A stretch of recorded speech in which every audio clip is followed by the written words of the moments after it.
آج ہم اس عظیم شخصیت پر دستاویزی رپورٹ پیش کرنے جا رہے ہیں جس نے ایک بنجر زمین پر انقلاب لا کر پوری دنیا کو ورطۂ حیرت میں ڈال دیا، جس نے نہ صرف اپنا مذہب تبدیل کیا بلکہ کروڑوں دیگر افراد کو بھی یہی مذہب اپنانے کی ترغیب دے دی۔ یہ شخصیت شیخ ابراہیم یعقوب الزقزقی کی ہے۔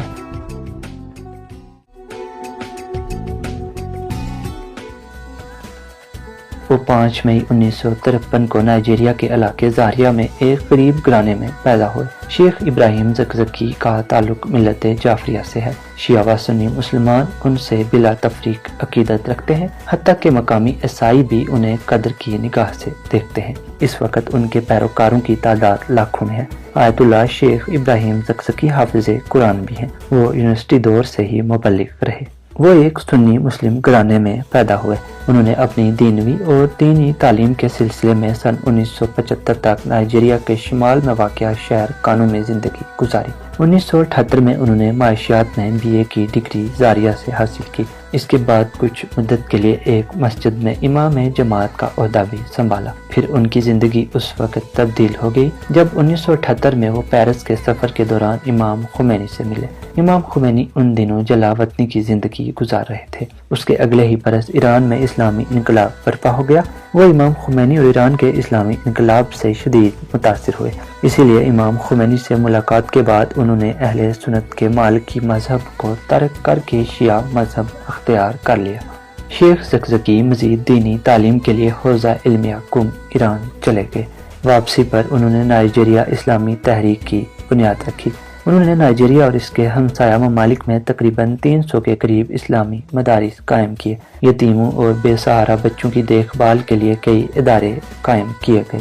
شیخ زقزقی کی کوششوں سے نائجیریا میں 12 ملین سے زائد یعنی 1 کروڑ 20 لاکھ افراد شیعہ ہوئے۔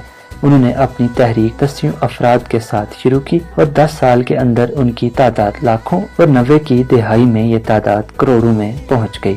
ان کے پیروکار پورے افریقہ تک پھیل گئے۔ تاہم یہ سفر ان کے لیے آسان نہیں رہا، بلکہ اس کے لیے ان کو اپنے بیٹوں کو بھی کھو دینا پڑا۔ سن 2015 کو نائجیریا اسلامی تحریک کی طرف سے امام حسین علیہ السلام کے چہلم کی مناسبت سے منعقدہ ماتمی جلوس پر نائجیرین پولیس اور آرمی نے حملہ کر دیا، جس میں سینکڑوں عزادار مارے گئے۔ اسی سال ربیع الاول کے مہینے میں نائجیرین آرمی کے شہر زاریہ میں حسینیہ بقیت اللہ پر کیے گئے حملے میں متعدد افراد مار دیے گئے، جبکہ شیخ زقزقی اور ان کی اہلیہ کو گرفتار کر لیا گیا۔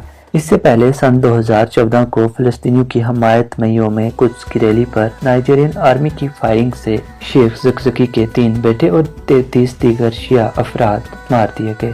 6 سال تک قید و بند کی صورتیں برداشت کرنے کے بعد شیخ زقزقی کو سن 2021 میں رہا کر دیا گیا۔ وہ پہلے بھی 1979 سے 1986 تک 3 مرتبہ 7 سال کی مدت کے لیے قید رہ چکے ہیں۔ مئی سن 2018 کو شیخ زقزقی نے اپنے بیٹے کو ٹیلی فون پر بتایا کہ شہر زاریہ میں نائجیرین شیعوں پر ہونے والے حملے سعودی عرب اور اسرائیل کی مالی معاونت سے انجام پائے۔ واضح رہے کہ نائجیریا کی حکومت سعودی نواز ہے۔ شیخ زقزقی کے لیے سن 2014 اور سن 2015 کا سال انتہائی غمگین رہا۔ ان 2 برسوں میں انہوں نے اپنے 6 بیٹے کھو دیے۔ نائجیرین حکومت نے ان پر مظالم کی انتہا کر دی۔ یہی وجہ رہی کہ ایران کے سپریم لیڈر آیت اللہ سید علی خامنائی کو یہ کہنا پڑا کہ شیخ زقزقی اس دور کے مظلوم ترین شخص ہیں۔